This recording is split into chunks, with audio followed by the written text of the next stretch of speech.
আসসালামু আলাইকুম। সবাই কেমন আছেন?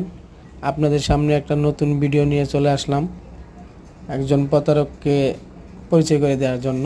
সবাই সাবধানে থাকেন, অনলাইনে এখন অনেকভাবে মানুষের টাকা হাতিয়ে নেয়।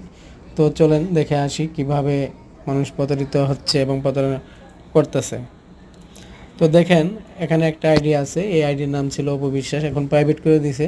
যখন তার সাথে আমার অনেক তর্ক হয় তখন সে প্রাইভেট করে দিয়েছে আর কি। দেখেন, তারা বিজ্ঞাপন দিছিল যে যাদের সাহায্য লাগবে তারা ইনবক্সে লক দেন। তো আমি সাহায্য চাইনি, তো আমি একটা চাকরি চেয়েছিলাম আর কি তাদের কাছে। তারা বলেছিল চাকরি দিবে। তো দেন তখন নিয়োগ নাই বলে আমাকে বলছে যে ঈদের পরে যোগাযোগ করেন এবং কি আপনি যোগাযোগ রাখেন।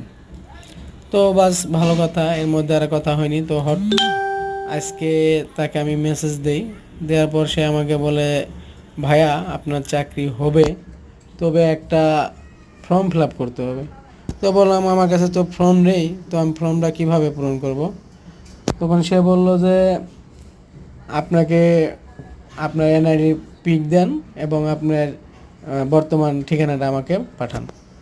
তো আমি পাঠিয়ে দিই, পাঠিয়ে দেওয়ার পর সে আমাকে রিপ্লাই দেয় যে 500 টাকা লাগবে ফর্ম ফিল আপ করতে। তো বললাম যে 500 টাকা লাগবে কী জন্য ফর্ম ফিল আপ করতে।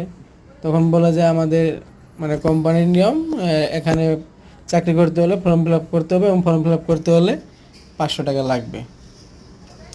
তখন আমি বললাম যে আমার কাছে টাকা নাই। তখন বললো যে আমরা কিছু করতে পারবো না, আমাদের কিছু করার নাই।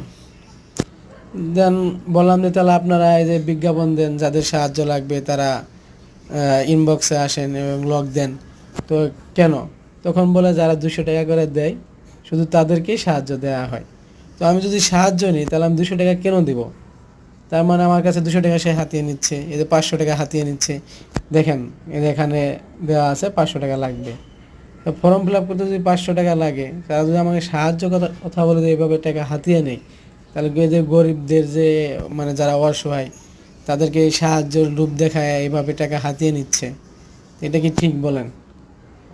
কারণ আপনি অপবিশ্বাসের নাম দিয়ে করতেছেন, ঠিক আছে, তার তো এটা নষ্ট হচ্ছে, তার তো সুন্দর কেরিয়ার, তার কেরিয়ার আপনি কেন দিচ্ছেন? তাই বলতেছি সবাই সাবধান হয়ে যান, কারো মেসেজে বা কারো সাহায্যের দেখা কেউই ডুবে পড়েন না, আর এভাবে কাউকে টাকা দিয়েন না। এই যে যারা 200 টাকা করে দিচ্ছে শুধু তারাই পাচ্ছে, দেখেন তারা এইভাবে মানুষের টাকাগুলো হাতিয়ে নিচ্ছে।